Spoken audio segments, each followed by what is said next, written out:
जो बेल सुनता था कान में कोई शीशा पिघला के डाल देते थे, सब सुनते हैं। जो चलता था कहते थे उसकी परछाई भी अगर पड़ जाए तो उनको गुनाह हो जाता था कि दोपहर को चलो जिससे कि परछाई न रहे। और जिस जमीन पर चलो तो पीछे झाड़ू बांध के चलो, और आगे अगर थूको तो हाड़ी बांधे रहो, थूकना है तो उस पर थूको, जमीन पर भी न थूको। और इस तरह की तमाम चीजें हैं जो हम लोगों के साथ सदियों से होती हुई आई है। और कोई न मंत्र है न कोई जाप है, मैं आपको बताऊं। इन सब चीजों में सदियों से हमारा समाज लगा हुआ है और उससे बाहर निकलने की जरूरत है। और उसको बाहर निकलने के लिए लाल प्रताप जी जैसे लोग हैं। मैं तो लाल प्रताप जी को कहता हूं कि ऐसे तमाम लोगों को आपको एक क्लास जैसे जय भीम जय जोहार। हमारे आज के इस सभा के मुख्य अतिथि श्री आर.डी. प्रजापति जी, जो आपके इस ओबीसी महासभा के अध्यक्ष भी हैं, मंच पर बैठे श्री लौटन राम निषाद जी, जो कि बहुत ओजस्वी, बहुत तेज तर्रार भाषण देते हैं। मैं आज का काम कर रहे हैं, हमारे श्री लाल प्रताप जी यहाँ बैठे हैं, तथा मंच पर और बहुत से लोग जिनका मैं नाम समय की कमी की वजह से नहीं ले पा रहा हूँ। और हमारे सामने बहुत दूर दराज से हमारे भाइयों और बहनों, मैं सबसे पहले आपको बहुत बधाई देता हूँ कि इस अवसर पर 26 नवंबर के अवसर पर हम सभी लोग जानते हैं कि आज के ही दिन हमारी संविधान सभा में ये हमारा संविधान एडॉप्ट हुआ है। और हम ही लोग हैं ओबीसी समाज के लोग जो कि इस संविधान की रक्षा भी कर रहे हैं और इसका सम्मान भी कर रहे हैं। जो आज सत्ता में बैठे हैं वो संविधान की धज्जियां उड़ा दे रहे हैं। पाल साहब कह रहे थे कि वे बहुत निकम्मे लोग हैं। वे मतलब सत्ताधारी लोग, और सत्ताधारी ने जिस वर्ग का वर्चस्व है जो शासन कर रहे हैं, ये आपको समझना चाहिए। निकम्मे वे हैं या निकम्मे हम लोग। हमको अपने में निकम्मा कहने में तनिक भी संकोच नहीं है।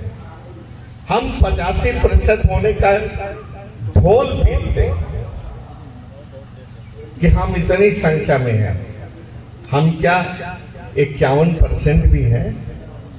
हम 51% भी नहीं है, क्योंकि जिस दिन 51% हो जाएंगे उस दिन प्रदेश की सत्ता पर और देश की सत्ता पर हम काबिज होंगे। और जितनी मांगे हम लोग ये अपना चप्पल खींच करके जा करके अपनी आवाज मतलब बुलंद करके जोर जोर से बोलते हैं, दहाड़ते हैं, चिल्लाते हैं, तो वे सभी पूरी हो जाएगी। एक ही साधे सब सधे, सब साधे सब जाए। जब तक आप देश की प्रदेश की सत्ता पर नहीं काबिज होते तब तक जितने भी चीजों को लेके चल रहे हैं, छोटी चीजों को, बड़ी चीजों को, मुझे नहीं लगता कि उसमें कामयाबी हासिल हो। हम सभी लोग जानते हैं कि दलितों के प्रति, पिछड़ों के प्रति, मजलूमों के प्रति सदियों से कितना अत्याचार और अनाचार होता आया है। जो बेल सुनता था कान में शीशा पिघला के डाल देते थे, सब सुनते हैं। जो चलता था कहते थे उसकी परछाई भी अगर पड़ जाए तो उनको गुनाह हो जाता था कि दोपहर को चलो जिससे कि परछाई न रहे, और जिस जमीन पर चलो तो पीछे झाड़ू बांध के चलो, और आगे अगर थूको तो हाड़ी बांधे रहो, थूकना है तो उस पर थूको, जमीन पर भी न थूको। और इस तरह की तमाम चीजें हैं जो हम लोगों के साथ सदियों से होती हुई आई है।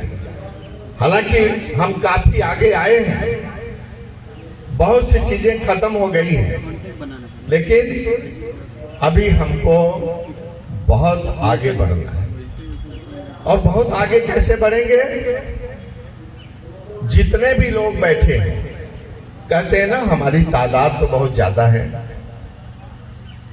प्रजापति जी और लाल बहादुर जी, लगातार काम करने की जरूरत है, और खास तौर से युवाओं में, नौजवानों में और महिलाओं में एक चेतना जगाने की जरूरत है। और वो इतने जल्दी ओवरनाइट नहीं होता, धीरे धीरे होता है। आप लोग लगे हुए हैं, हम लाल प्रताप जी को सुनते रहते हैं, एक शिव शंकर शूद्र हैं उनको सुनते रहते हैं, शिव कुमार जी सुनते रहते हैं। तो मैं तो आपको बधाई देता हूं कि अपने इस प्रयाण में, अपने इस अभियान में, अपने इस लड़ाई में लगातार लगे रहिए, और आप निर्भीक रूप से लगे भी हुए हैं। हम देखते हैं कि जब कथा प्रवचन होता है, कीर्तन होता है, रामचरितमानस होता है, महाभारत होता है, सच में तो मैं देखिए मानता नहीं उसको, एकदम नहीं मानता।